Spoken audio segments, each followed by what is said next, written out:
Yo, what is up, Gen Nation? Twitch, YouTube, podcasts, everybody listening, everybody watching, wherever that may be. What is good? We're a couple days late on this episode. I apologize. This weekend was a little hectic, but it's not episode 17. We are actually on episode 18. Do a quick change and boom, good. We Gucci. This is the Multiversal podcast. This is episode 18. We got a lot to talk about today, and we're gonna kick it off with the gaming verse. But before we do, as always, we have the show on all podcast networks. We have on Spotify, Amazon, Apple, etc. So search the GGE network in whatever platform or app you use and you will find us. We appreciate you listening. We see you out there. And yeah, we'll keep giving you that content. And with that being said, we do have merch available. If I can pull it up, there it is. We have shirts, we have hoodies, we have cups, we have limited edition train wreck shirts available. So if you've been following along with GGEN from the jump, we are a goddamn train wreck, and we finally have those shirts available. They are on our merch store. The link will be in the description. If you're watching live on Twitch, hit that command merch. And yeah, train wreck shirts are mint. I just seen Spartacus, he just bought one and I saw it. I saw a picture of it, and let me tell you, they look dope. So I highly recommend. Also, if you're following along on our ultimate trivia challenge, brought to you by the captain himself, we just got done. If you were watching previously on YouTube, we just aired the final episode of the round of 16, the knockout round, as you will. Shout out to the World Cup and USA for actually making it there and fizzling out. But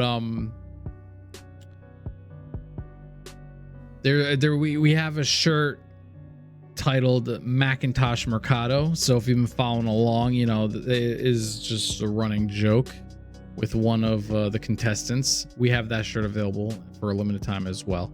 And enough of the sponsored crap by ourselves. There's plenty of time for that. Let's get into this episode. Let's say hi to the people watching. We got Mr. Buttersworth and Fly Life. Fly Life says, I need a cup. You definitely do.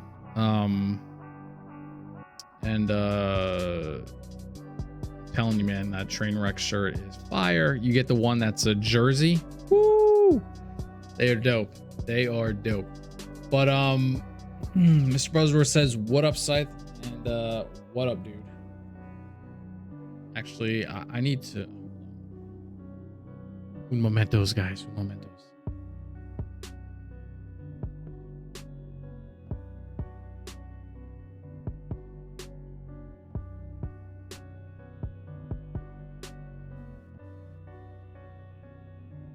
A phone call and I missed it. Oh well. Oh well. Such is life. And we'll continue on. All right, so let's get to the first topic. We are in the gaming verse, and December 28th is the Game Awards. Now, if you've been paying attention to this podcast and maybe even some of my streams, if I have them, because my capture card is busted. I haven't been able to stream legitly in a long time, and I'm like going through withdrawals because I hate I hate like playing games and not being able to share the experience with everyone, which is something I grew very fond of doing. But with that being said, hopefully we get a capture card soon, and we'll figure it out. The capture card just shit the bit. Yeah, it just does not. It just looks pixelated. It's beyond repair. It's destroyed. So with that being said, let's get to the Game Awards. This is coming December 8th, as you know, which is only Thursday. It's only Thursday, and we will be, and this is an announcement. I don't know if I made it before. I'm sure I did, but this is an announcement on December 8th at 8 o'clock or 7:30 possibly, when the Game Awards goes live on their Twitch or YouTube or whatever it may be. We will be live co-streaming that event on our channel. So if you want to watch with me and everyone else in the community, feel free to jump in, contribute to the conversation. We'll be talking about all the trailer drops, all the awards, and I'm getting a phone call. I think it's the wifey, guys. Hold up 1 second. I apologize. All right, chat. I apologize. I apologize to everybody listening, and we'll just continue on. I had to take that phone call. Couldn't be missed. So anyways, December 8th, we will be watching live together, so please join me. And Jeff Keighley did say that the Game Awards will be shorter this year. The Game Awards will be shorter this year than they have in the previous years. Previous years, they've kind of been running a little long. Like last year felt like it just went on and on and on. It was like a little over 3 hours, I think. So I mean, I remember this thing ending at like almost midnight. It was a little ridiculous, but he said this will be significantly shorter, so hopefully we don't kill quality with that much being cut, but we'll see. And Valve is giving away Steam Decks. They're giving away a bunch of Steam Decks during the Game Awards. So if you go to the Steam, you can sign up to the giveaway, and as you're watching, they'll be randomly drawing throughout the whole night. They'll be randomly drawing, and you can win a free Steam Deck, which is pretty cool. So you could check that out. So again, this is like around 7:30, 8 o'clock Eastern time. We will be live on the GGEN channel. I might have other GGEN members with me on the mic, or just with me in the chat. Either way, we'll be rocking it out and reacting and all that fun stuff. With that being said, Spider-Man 2 news came about. Spider-Man 2 news came about. The voice actor for Venom, who, as you know, if you've watched the trailer that came out almost a year ago now, or a little over a year ago, Tony Todd, who is the Venom voice actor, has teased that the game is going to be epic. It's going to be action-packed. And he also went on to say it's going to resemble a lot of the first mission in Miles Morales, when you and Peter Parker, aka Spider-Man, are teaming up and chasing down Rhino, going through the mall and shopping areas and whatever. The game is going to feel a lot like that first mission, and I'm all for that. That sounds amazing. That first mission was perfect. Now, if they can mix it to where you're switching in between Miles and Spider-Man and using both of them, even better. I would imagine that's what they do. They wouldn't have you just play one single character while you have like a companion. I think they're going to switch you in and out of each character depending on how the story goes. But if they do it in the style that was that first mission, like Tony Todd's telling you, then it's going to be a home run. This whole game is going to be a home run. And Insomniac knocks these games out of the park. Spider-Man 1 was amazing. Miles Morales was amazing. And now we have Spider-Man 2 and Wolverine coming from them. And God knows what other Marvel projects they have up their sleeves coming down the pipeline. They're building out their own gaming MCU, it seems. And I'm all for it.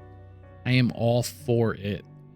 Give me everything from Insomniac Games. They know how to write a story. They know how to give you proper gameplay.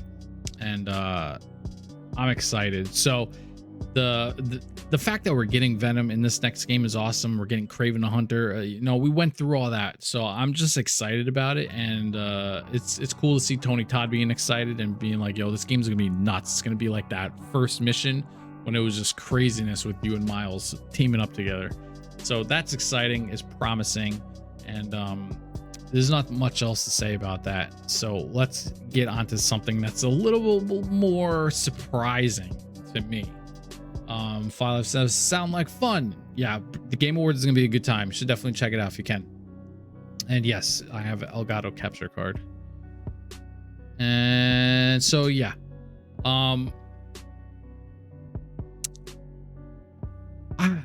I don't know how to approach this subject here. So the Callisto protocol dropped, right? Then we had Need for Speed Unbound drop as well. And then we had a game that really pisses me off. A game that I don't understand why it's getting what it's getting. But Midnight Suns just dropped not a couple days ago as well. Okay. So here's my problem.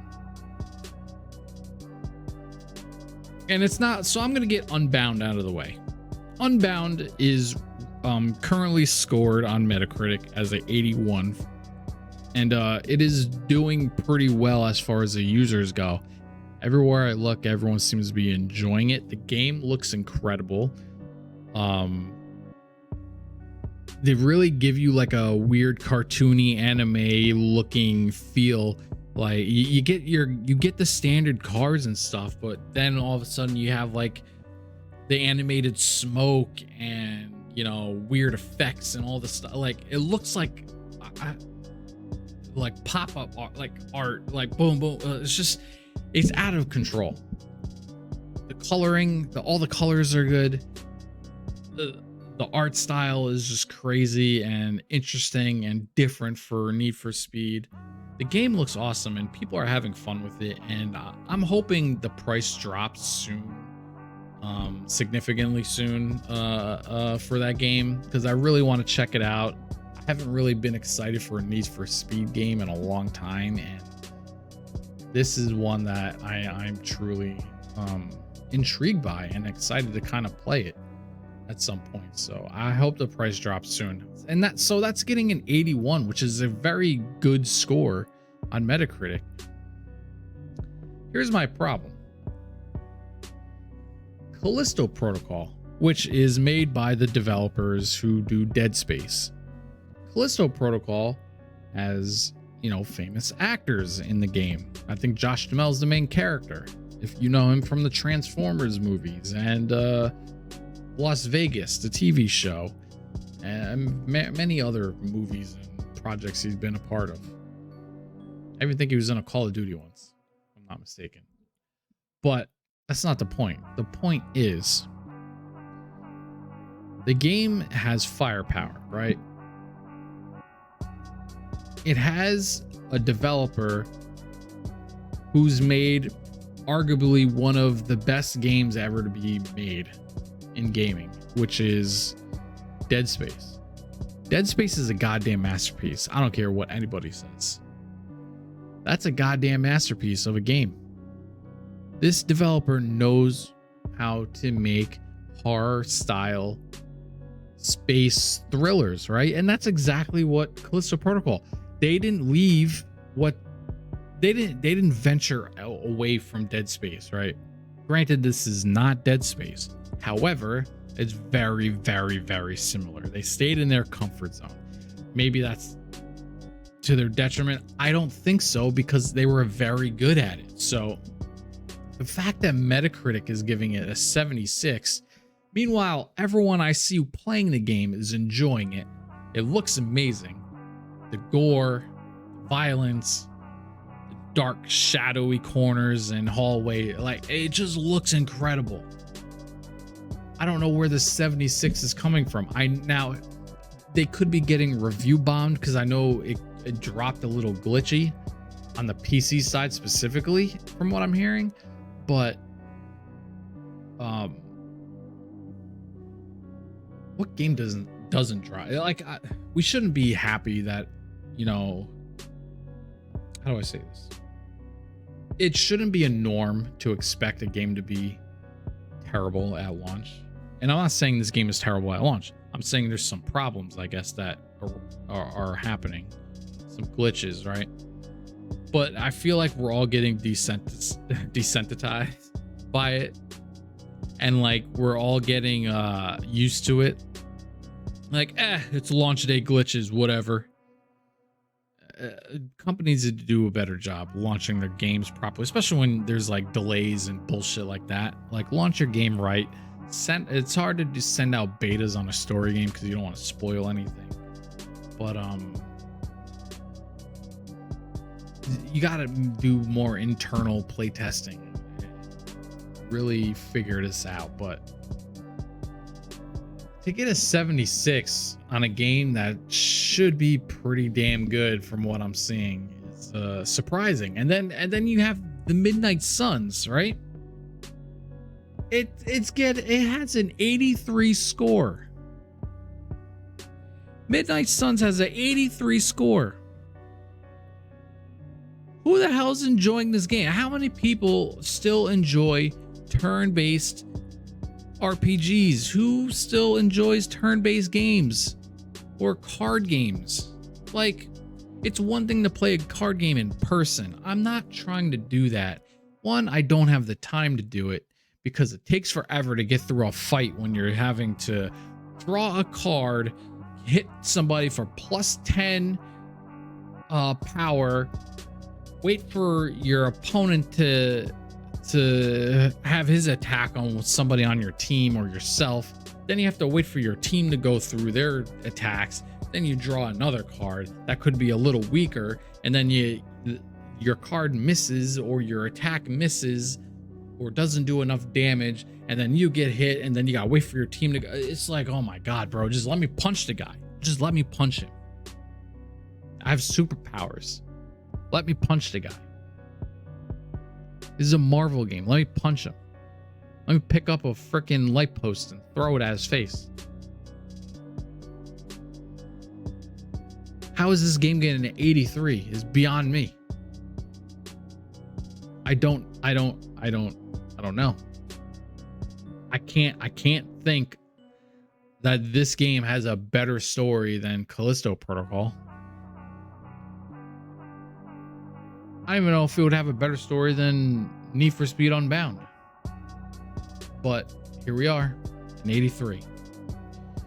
I guess card games are a lot more popular than I thought because, goddamn, that looks boring as shit. No matter how good a cutscene will be, as soon as the play style starts and I have to draw cards and keep drawing, draw fours, do not pass go, eat my ass, like, I'm not about that. Not about any of that. So no thank you on Midnight Suns. That is a pass. That 83 score is bullshit off the jump. But shout out to the team because I'm sure they're probably excited. But yeah, that's a no from me, dog. No. So that's my mini rant, or not mini rant, however you want to call it. But with other news, which is interesting news, there's rumblings of a Portal 3 coming. Now, I was never crazy about Portal, but they have a big following. They have a very big following, and Portal 3 I know has been on people's minds for a long time. The problem though is the company that makes this game hates trilogies with a passion. this company, Valve, right? How long have we been waiting for a Half-Life 3? Since the 90s, right? It's been forever, bro.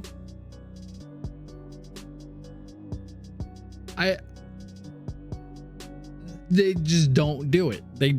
Everybody wants it, they just don't do it. Portal 2 is where they stopped. Where's Portal 3? It never came. Now there's rumblings about it, but still, they stopped at 2. There was a couple other games that they had where they did direct sequels for, but never another. They stopped at the second game. They have 0 trilogies. 0 trilogies on their in their library. So it's interesting to see Portal 3 is possibly on the way, because it's just not the norm for Valve to have a trilogy type of game come. So we'll see. We'll see. I don't have faith, but we'll see what happens. Oh, Rules 11, welcome to the chat. I see you out there, bro. Appreciate you. Enjoy the show. We are just rocking along here. So yeah, Portal 3 is on the way. So they say. We'll see. We'll see. Valve hates trilogies, but this seems very promising. Another irritating moment for me, okay? Battlefield 2042 apparently got a major update. Yo, Rules, appreciate the follow. Thank you. Welcome to the channel. What the hell? Okay, so let me start this, right? I appreciate the team not giving up. Who does this? DICE. I appreciate them not giving up on their game, because let's be real, they put a lot of money and effort into it. Now, games flop all the time. It happens. You had Call of Duty's flop. You have all kinds of games flop, right? So this was a major fail. Battlefield 2042 was a major fail. A year later, though, they're trying to come out. I guess the update just dropped, or it's coming out soon, and it's supposed to correct pretty much everything that's going on in 2042. It's the miracle patch, right? It's supposed to fix the game and then allow for future updates to blow everyone's minds, right? I feel like it's a little too late. You already stole people's money. A year has gone by. Nobody really cares about 2042 anymore. At least that's how I see it. If I bought 2042, which I'm glad I didn't. I'm not a fan of I'm a fan of Battlefield stories, and this game did not have a story, right? So the fact that it was multiplayer only and they still had this much problems with it, it is alarming. So I'm glad I didn't spend the money for just a multiplayer experience that I would have hated and never played. And here we are over a year later, and we're getting an update to fix the game, right? Again, credit to them for continuing and trying to, repair their trust or their game relationship with their players. For me, and I'm sure for a lot of people, I feel like it's a little too late. I don't think it's gonna sure, you're gonna get some people come back and check out the updates, but I think overall your player base is never gonna be that large, at least as large as you would want it to be. I just think a year has gone by. The damage is already done. So I don't know. We'll see what happens. But we have some interesting news coming out of Microsoft and 343 Industries. What? I don't know what's going on over there. I don't know what is going on over there, but we have another member of 343 leaving, a lead developer for the Halo franchise's multiplayer. Okay, not just anyone. It's the lead developer for the multiplayer aspect of Halo. His name is Tom French. He is leaving 343 after 11 years or so on the job, right? Here's where it's interesting. He's following the head of design for Halo Infinite, the game as a whole, right? The head of design, Jerry Hook, and Bonnie Ross, the head of Halo of all, like the very top of the Halo, Bonnie Ross. She left, granted for, I think, medical or family matters or whatever is happening in her life. So hopefully it's nothing too serious, but she left. Then Jerry Hook decides to leave, who's the head designer of the game. And now you have the head multiplayer developer leaving to go chase other avenues. Like, what is happening with 343? They're losing. Everyone is dry. All the bigwigs, all the people that champion and push the decision making from like the board, from the developer, from like their table talks, like they're the ones pushing the direction of the game, and they all left. So is this a good thing? I don't know. It could be. Maybe new heads of these departments will breathe some life and fresh air into the game. Maybe it will bring Halo closer back to its old glory of being one of the best multiplayer games to ever come out. Especially for Xbox. Or will this just be more Halo crashing and burning because there's really no leadership and no one riding the ship, right? Should 343 sell Halo? Should Microsoft? This will never happen. This is a hypothetical.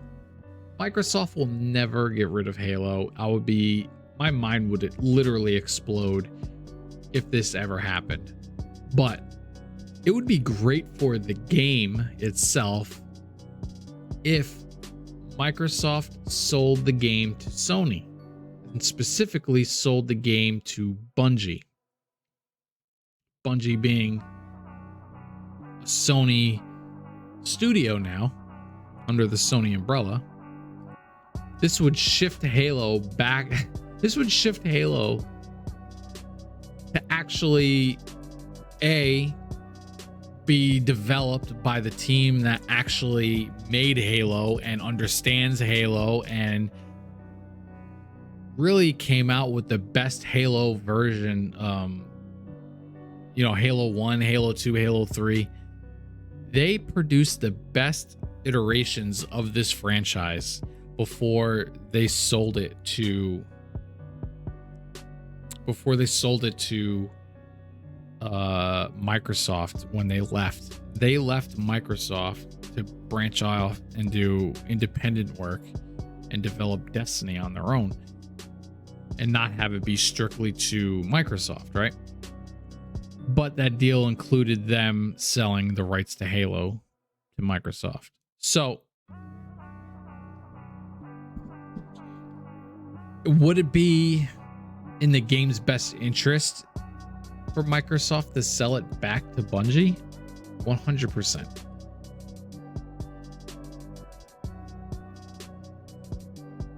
100%.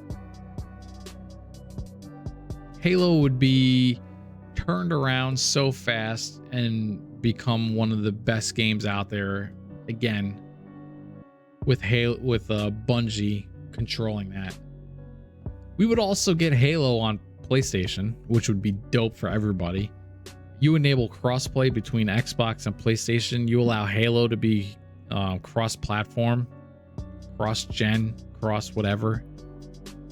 You don't steal it from Microsoft. You allow the game to stay there and coexist with it on PlayStation. You let Bungie control it. They knock everything out. They clean it up. They make Halo the way it's supposed to be.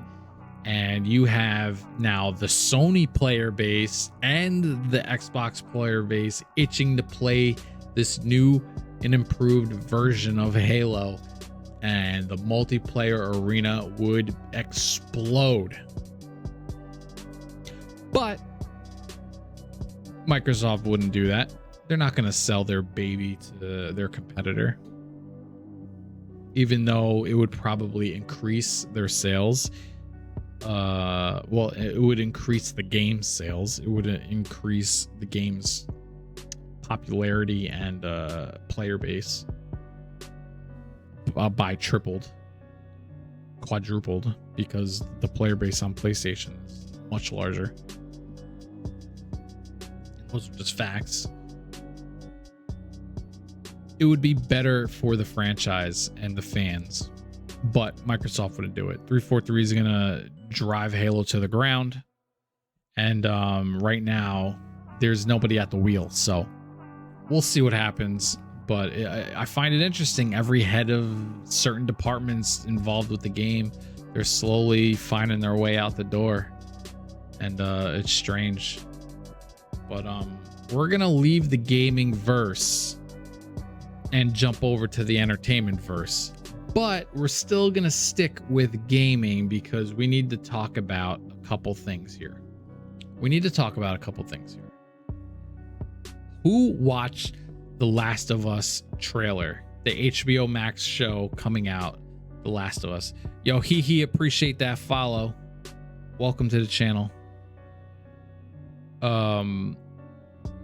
This trailer, if you missed it, me and Spartacus did a reaction. It is on our YouTube at GGEN or GGE Network. Go watch that trailer and come back and listen here. But that trailer was incredible. The first trailer we got had zero dialogue. It was incredible. We got the feeling of, you know, the tension and like the stealthiness and being scared and hiding from clickers and the sound of the clickers and just the game sounds and everything was happening. And we had zero dialogue, and it was still a phenomenal, amazing, exciting trailer, right? Thrilling. They dropped a CCXP. By the way, CCXP happened and just gifted, threw a gift basket of trailers in our lap. Here we go. 1,000 trailers came out. I probably didn't even watch them all. I don't even know. I'm just going to try to go through some of the ones that I remember seeing.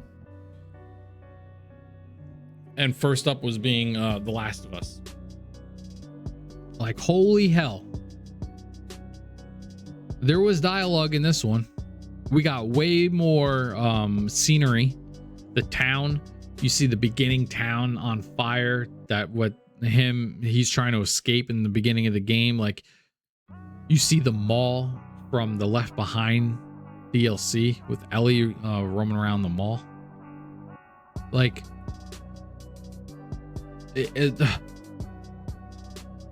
when they're on the roof and Ellie's walking across like planks to get to another building, the set pieces, like everything just looks incredible, dude. The game, like the show just looks incredible. It looks and feels like the game would look and feel.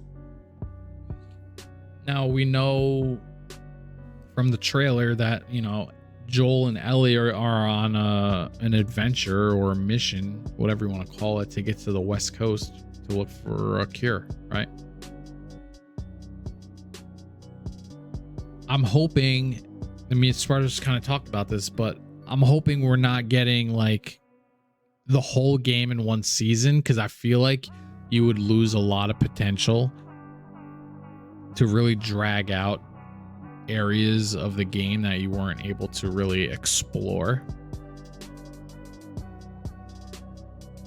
you can go to a town and stay there a little longer than you did in a game and really like feed off of whatever drama is happening there, right?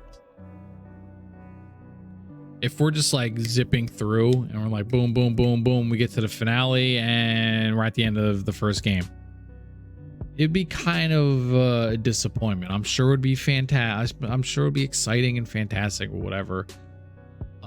It would be a little disappointing. The first game took like 40 hours to beat. I don't even remember. It's not a short game. It's not the longest game I've played, but it's not a short game.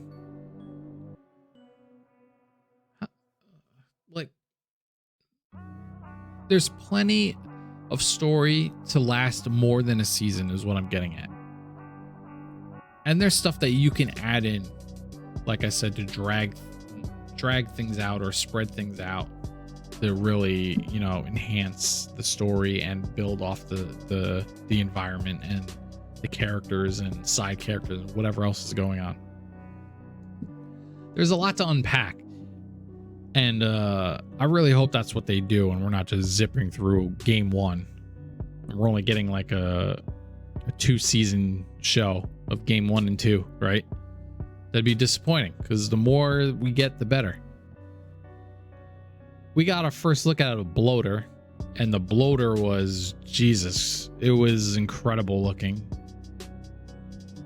The costumes in this game, the people, first of all, the mannerisms of the people who are clickers and, you know, the infected and the bloaters, like they're nailing it to a T. And then the costume designers, I know some of it's CGI, but it looks like a lot is practical and costume and, you know, like that's somebody in that clicker suit. That's somebody in a clicker suit. I feel like with some CGI elements added to it. It looks so good, and the actors in them are doing such a fantastic job capturing how they were in the game. And again, the environments, the rundown cities and towns, and just like you're watching the trailer and you're like, oh, I remember that from the game. I remember that from the game. Like it was an incredible trailer, and I can't wait for this show to come out. And shockingly enough, I think it comes out, what was it, January 15th? It's so soon. We're almost a month away from the show dropping. It's incredible. So I have a question, and we kind of talk about this on the theater room often, but I want to pose it to you guys. Are game adaptations turning the corner and becoming good? We've had Uncharted come out, which was a Sony. Well, so it's interesting. I'll get to this thought in a second. But Sega came out with the Sonic movie, Sonic 1 and Sonic 2. And they're wildly successful. The movies are fun. They're good movies. For live action Sonic, I mean, thoroughly enjoyed those movies. And I like game adaptations don't normally are normally not good. Like everything Resident Evil is pretty much trash, right? All things Resident Evil live action have been pretty bad. Like the Netflix show, I didn't watch it, but I hear it was garbage.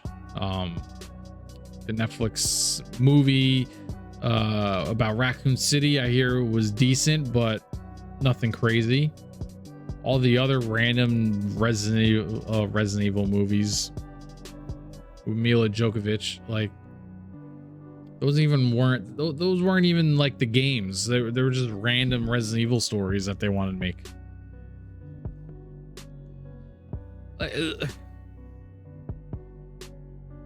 Resident Evil was just a disaster. But then you have the Mortal Kombat, like even the latest Mortal Kombat, which had good elements, but my God, that movie was not great. The main character was awful.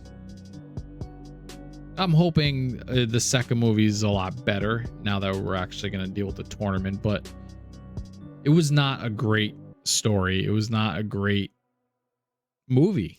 It just really wasn't. Some of the fights were okay, but they focused on a character nobody gives a shit about. It wasn't a good movie. So they've really been struggling with game adaptations coming to the big screen or TV, right? So now we go from all, the crap, and then we get to the Sonic games or the Sonic movies, and it's like, all right, we got some solid movies here. Detective Pikachu. Not the greatest movie, but fun, entertaining, live action Pokemon. All right, we got something going here. Uncharted. I would have picked somebody else other than Tom Holland, but let's be real, he did a great job. Mark Wahlberg was good. The movie was good. We have a solid game movie from Uncharted. Now we have The Last of Us coming on HBO Max, which is going to be gory. It's going to be messed up. It's going to screw with your head. It's going to be sad. There's not going to be a lot of happy moments in the show, I'll tell you that much. Like, this story is dark and terrible in the best way. So don't expect something that's going to be like lighthearted. No, this show's going to offer a lot of death. You're going to enjoy characters that are just going to be gone in a blink of an eye. Like, just ride the wave with us all and enjoy it. But don't get attached. My point is, this is really looking to continue on this trend of game adaptations being good. Sony's also putting money into Horizon Zero Dawn. Live action Horizon. We're getting a live action God of War. We're getting a live action what's the other thing? I'm drawing a blank. Ghost of Tsushima. We're getting, like, Sony's really putting a ton of effort into giving us true game adaptations on the big screen, on their HBO Max or whatever platform they're choosing. We have Halo. Halo wasn't fantastic, but it had elements of greatness. So I give them credit there. I enjoyed Halo more than I've enjoyed Resident Evil. I'll tell you that much. As stupid as some of the things in Halo were. But it's still, we're in an upward trend of getting good game adaptations coming to life. And on the animated side, we have Sonic Prime coming, right? We have, now check this one out. We got a new one for you. I just heard about this today. We have Toe Jam and Earl coming, being produced by Steph Curry. Yes, the basketball player Steph Curry. He has a production company, and he's working with Amazon Prime to produce a Toe Jam and Earl movie or series on Amazon. How the hell does that happen? Who the hell randomly was like, you know what? Let's do Toe Jam and Earl. I guess Steph Curry was the one that did that. It's like, I love Toe Jam and Earl. Let's make a cartoon. And he just calls Amazon. That's insane. Toe Jam and Earl. When was the last Toe Jam and Earl game that come out? How long ago was that? My God. I don't even know what they're gonna do in that show. That's gonna be so interesting. I'm gonna watch the hell out of that, but I don't even know what to expect. That's supposed to be so interesting. And I'm more shocked that Steph Curry has a production company. I guess I shouldn't be. He is in California, and it seems like everyone in California has a production company at this point. But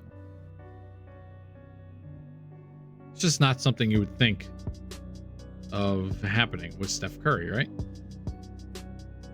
Just randomly puts out a Toe Jam and Earl. Like, outside of Steph Curry, who the hell's thinking about Toe Jam and Earl? It's been friggin' years. So I found that to be insane. I just wasn't expecting that at all. I have a question for you guys, and let me know in the comments or the chat or wherever else. Feel free to hashtag MVP18. Actually, no. Let's do hashtag GGEN MVP18. GGEN MVP18, hashtag GGEN MVP18. If you're listening and you want to hashtag me out on Twitter, do that, and I'll see if I get questions that I can answer. Maybe I'll do it on the next episode. But my question to you, yo Dorian, what's up? Welcome to the channel. My question to you is, should Star Wars do special presentations like Marvel's doing? My answer is yes, because the special presentations have been fantastic. The holiday special with Guardians of the Galaxy, granted I had some issues with it, but overall it was a fun experience. My biggest problem with it, I'll just let you know, was it was too short. It was too short. It should be an hour long, like a legitimate hour. Like, don't give me something that's 42 minutes long and call it an hour special. Like, then you know, most of its credits, right? It was very short, and which was my biggest complaint. However, Star Wars should follow Marvel in this and actually do specials. How cool would it be to get a holiday special for anything, really? Anywhere in the galaxy you can create something to be like a special. The thing is, we don't know what, at least I don't, or I'm forgetting. We don't really know what holidays anyone celebrates in the Star Wars world, right? So the thing with Marvel is, you know, there's Christmas exists, Easter exists, Halloween exists, right? We don't know what exists in the Star Wars world, at least I don't. So how it would have to be like, if it's something lighthearted and funny, maybe you release that special around Christmas, right? If it's something dark, like, I don't know, some crazy Halloween Vader murder spree, right? Or some Sith murder spree. Give me an hour of Darth Maul just murdering people or whatever, right? Some thriller. You can have a crazy, like, black and white thriller with the Sith Lord just murdering people and having to fight a random, like, Jedi or rebel or whatever, right? That would be cool, man. That would be a cool little hour thing for Halloween. You can make it work. So I don't know. I feel like Star Wars should start doing that. They should start tapping into the special presentations, because what, you can make it work. There's something, you put anything out and people are gonna watch it, but there's something special, no pun intended, something special about these special presentations. Like, they're just a good time, and it's an interesting way to show you a different side or a different element to either a current character or a new character that may be coming up in a future series or season of something, you know? That's just my opinion on it, but I would love to know what you guys think. Let me know in the comments. Shoot me that hashtag GGENMVP18, and let me know what you thought, what you think about it. Next up, speaking of Marvel and Guardians of the Galaxy, that's Transformers. So we'll skip that for now. And did I not have? I didn't put the picture there. I'm not the biggest Star Wars fan, Dorian says. I get that. I get that completely. It's just one of those things. It's Star Wars. It's like Star Trek, Star Wars, like stuff like it's either you like it or you don't. There's really no in between. So I get it. For me, I love the Star Wars world, and everything that they're doing on Disney Plus has been a home run. The movie side of it has really been pretty bad lately. The latest trilogy was terrible, in my opinion, except for The Force Awakens, the first one. But where the movies fail, Disney Plus is enhancing. And I feel like it's kind of like the opposite with Marvel. A lot of the shows to me are failing, in my opinion. And the movies are trying to pick up the slack, but they're also kind of struggling. Because I just feel like on the Marvel side, they're doing too much. Where on Star Wars, they're doing just TV right now. There's no movie in sight yet. So they're just, focusing on the task at hand rather than a million things at once. I can watch them, but they don't get me excited. I get you, man. I get you. But what was I gonna say? So the Guardians of the Galaxy 3 trailer, I thought I had the picture up for them, but apparently I don't. That the trailer was, one, it was funny. 2, has me really freaking nervous about Rocket Raccoon. I feel like, and me and Wade Poole did a reaction to this. It's on our YouTube. It seems like Rocket Raccoon, just his dialogue throughout the whole trailer, it seems like Rocket Raccoon is going down swinging, but the problem is he's going down. Like, it just seems this is the end of Rocket's story, and it's not going to be a happy ending per se, because he's dying, right? It seems like he's going to die. It seems like Groot is going nuts and ballistic and wants to kill everybody. Drax wants to kill everybody. I mean, that's Drax in general, but with a purpose this time. A lot of the scenes that they showed was missing Rocket, which was interesting. So it's hard. This is the final Guardians of the Galaxy movie that they're doing with the original team. So it's hard to get excited when you know it's the end, right? It's like it's being super excited to see a series finale, and then when it's over, you're just sad. You're just sad. You're like, well, I'm never gonna watch that again. Like, new stuff from it, right? Drax is gone. I don't know about Gamora or Nebula or Mantis. I don't know about any of them. You can't have, there's going to be some type of Guardians of the Galaxy team down the road, and you can't have a Guardians team without Peter Quill. So I feel like Chris Pratt's going to hang around in some way, but it seems like Rocket's dying. And if Rocket dies, I don't know if Groot's going to hang around. It's just hard to tell, man. Drax is probably one of the best MCU characters out. He's funny. He beats ass. Like, he's awesome. He's one of my favorite characters. You have Iron Man, Spider-Man, and Drax, right?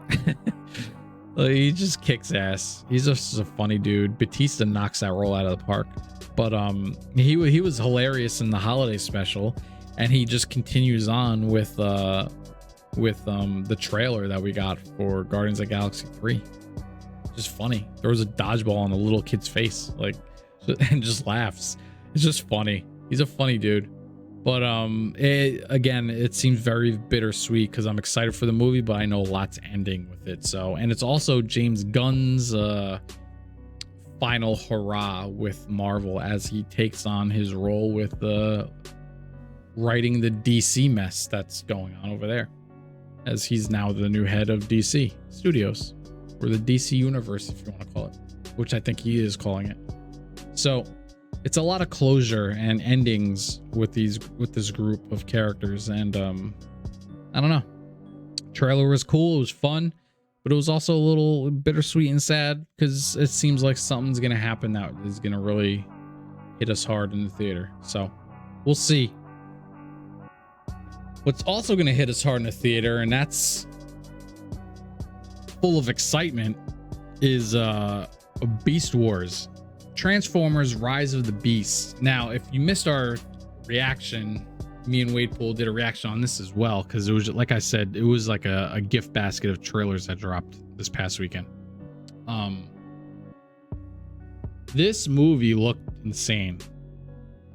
What I knew this movie was coming out. I didn't know how they were gonna incorporate. So I feel like Transformers is pretty easy to do with cars, because when they're not transformed, you can just have them be a car, right? You don't need special effects for them to be a car. But when Beast Wars are here, they're not just animals, they're literally robot animals. Like, you see them as robots. Like, if you look at the picture on YouTube and Twitch, it's a robot gorilla. It's not just a gorilla, it's a robot gorilla, right? With the Transformer cars, they're just a car when they transform, right? So I feel like I didn't know what to expect and how the robot animals would look in their beast form. But what we got from Cheetor and Optimus Primal, and the way they transform, and like, oh my god, just the way they look, they still have like armor and hair, and they still look like Optimus Prime still looks like a gorilla, but he's clearly like, just, oh my god, it looks so good. And to incorporate that with the OG Transformers, so you have the cars and the beasts, and there's some colliding story happening where you need all the Autobots and the Maximals to fight probably Predacons and Decepticons. Like, there's some sort of giant war that's about to happen. Will this giant war wipe out the Earth and just the Beast Wars will be left standing? Because the cartoon was like just very empty, where it was just them, right? They're on Earth by themselves. It was just animals and them, right? This movie has people. They're in modern cities, like it's all current time, right? They have the other Transformers here. So I'm very curious how this all comes about. And Michael Bay is not directing this one, so this is from the Bumblebee people. So that's exciting. Bumblebee was a great movie. Ooh, that I would like to see. Hell yeah. I don't know if you mean Guardians of the Galaxy or Transformers Rise of the Beasts, but yes to both. So yeah, I'm super excited. I was a big fan of Beast Wars growing up as a kid.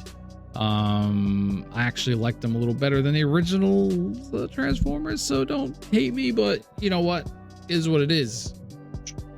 I just loved it. I don't know. The CGI, you look back on the CGI, it doesn't really carry over for today. It's not great, but I love the characters, man. Just their banter between each other, and like seeing Megatron as a T-Rex. Yeah, like just stuff like that. Oh my god, man. Just brings back memories. So I'm super excited for this movie. I can't wait to see what kind of craziness happens. And yeah. I'm super I didn't get this one either, did I? No, I didn't.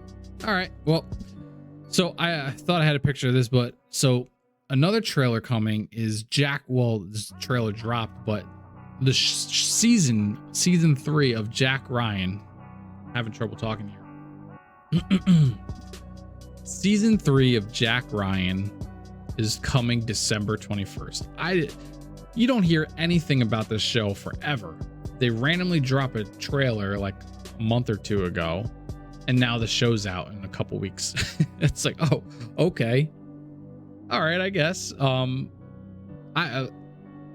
get me wrong, I'm excited for it because Jack Ryan, which if you don't know or haven't seen Jack Ryan, it's on Amazon Prime. John Krasinski is the main character. He is a CIA agent that gets sent out to do some crazy shit, and it's a wild ride, and the acting is fun and good, and the action's good and fun, and it's a good show, man. I highly recommend it. If you got nothing, even if you got like something to watch, I definitely recommend adding it to your library. But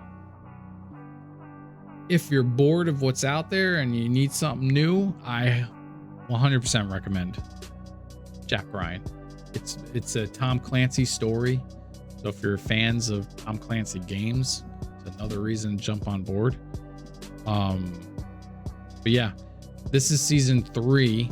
They were delayed heavily because of COVID, and it looked like the show was never going to get made again. And now season 3 is right around the corner. So trailer dropped for that, and it looks good. It wasn't a long trailer or a big trailer, but it showed, all the main players are back, and it looks like they're after Jack Ryan. Like the CIA is going after Jack Ryan rather than him working for them. So I kind of forgot how season 2 ended because it's literally been a few years, but I'll have to like rewatch the ending of season 2 to kind of understand where we left off.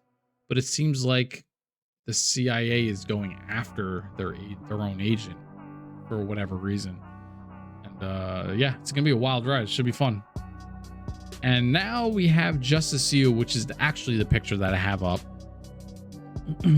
Justice U, John Diggle, David Ramsey. He's one of my favorite people. He's an awesome actor. Him as John Diggle in the Arrowverse and the show Arrow and Flash and everything else. He's a recurring role as John Diggle. And they tease him a million times to be the Green Lantern. He's a variant of Jon Stewart, apparently, as they tell you when crisis happens and stuff like that in the crossovers. So there's a lot going on with John Diggle, and they keep teasing things, right? And the last thing we see from John Diggle is, I think, might have been the end of the last Flash season, which, by the way, Flash is starting up in February. The final season of the Flash on CW is starting in February. So that's going to be bittersweet because Grant Gustin is the best version of Flash that we have on live action right now. Ezra Miller's a disaster. So I'm hoping with this show ending, somehow James Gunn convinces Gustin to take over the main Flash in the movie side. But we'll see what happens. With that being said, they teased John Diggle kind of refusing the Green Lantern ring, right? I thought it was because they were just wrapping up the Arrowverse. Like the Flash is ending, Stargirl ended, Arrow's gone, League of Legends of Tomorrow's gone, Supergirl's gone, Batwoman's gone. All the Arrowverse shows are gone. Black Lightning's gone. The only one left is the Flash, which is leaving, right? Stargirl literally just ended. So it's interesting and strange to me that Justice U is still coming, which is John Diggle is basically taking a team of young metahumans, and he's going to be training them and teaching them while they go to school. It's literally a justice university, right? Just metahuman kids learning in college or whatever, and while they're in college, they're also learning how to deal with their abilities, learn with their abilities, whatever their abilities are, and become like superheroes and whatever, right? That's pretty much the premise of what this show is going to be. And John Diggle is going to be the one guiding them and teaching them, because he's been around every superhero in the universe at this point. So it makes sense. I hope they don't just keep teasing the Green Lantern thing. Either close the door or fully open it and let him be the Green Lantern. He deserves to be the Green Lantern. He would be a great Jon Stewart if they continue with that. But Justice U is it's an interesting show because it's being ran by Greg Berlanti, which is, you know, the birth of the Arrowverse. He controlled the Arrowverse, or is controlling it, whatever.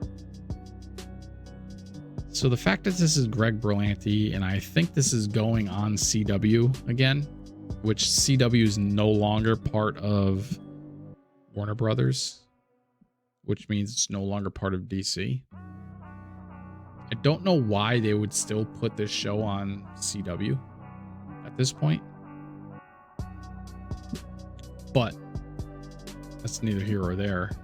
It just doesn't make sense.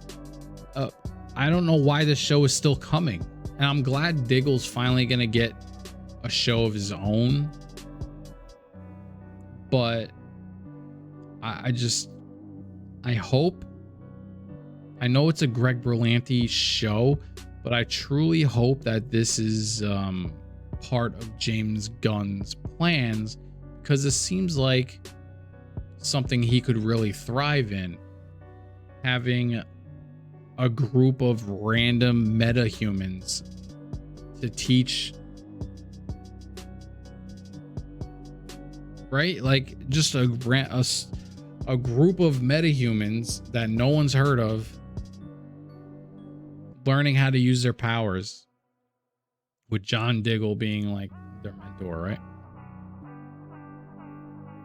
It seemed like something that would be cool for James Gunn to champion, but this is a Greg Berlanti project, so I don't know if it still falls under the DC James Gunn umbrella, or was this already contracted to happen before the deal? I really don't know how that all happens, because why would it be on the CW? Why would James Gunn want to continue the Arrowverse after they are legitimately killing the Arrowverse? So I really don't know. It's hard to say what's happening here, but for David Ramsey as an actor, I'm happy he's getting a crack at doing his own thing as John Diggle, because he crushes that role. And we have something similar coming, Gen V. Now, if you don't know what Gen V is, it's basically Justice U, but the boys, now that I'm thinking about it. Gen V is going to be a group of superheroes, or well, they're not superheroes yet, I guess.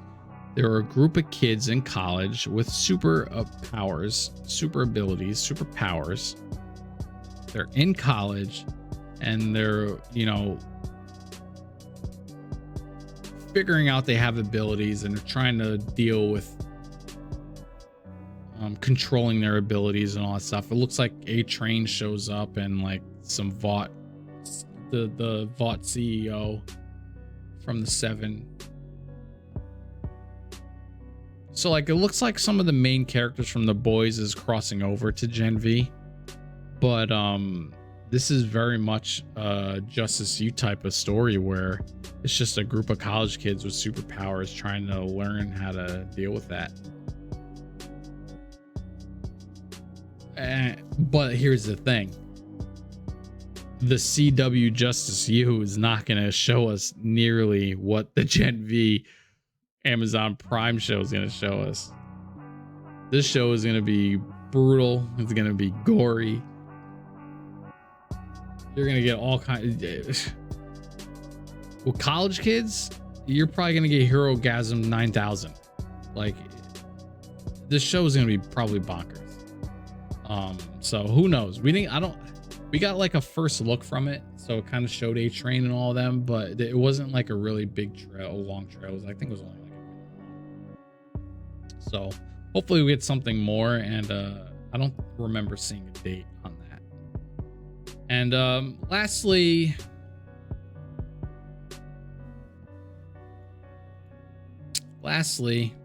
we have Dodgeball 2. There's some things floating around where Dodgeball 2 might happen. If you know me personally, Dodgeball is one of my favorite comedies to ever come out. Like, first of all, we don't get comedies like we used to. The old school Ben Stiller movies, old school Will Ferrell movies, literally old school. We don't get those comedies. I don't know what the hell we get nowadays. Comedies are strange. They're not really comedies. They're just like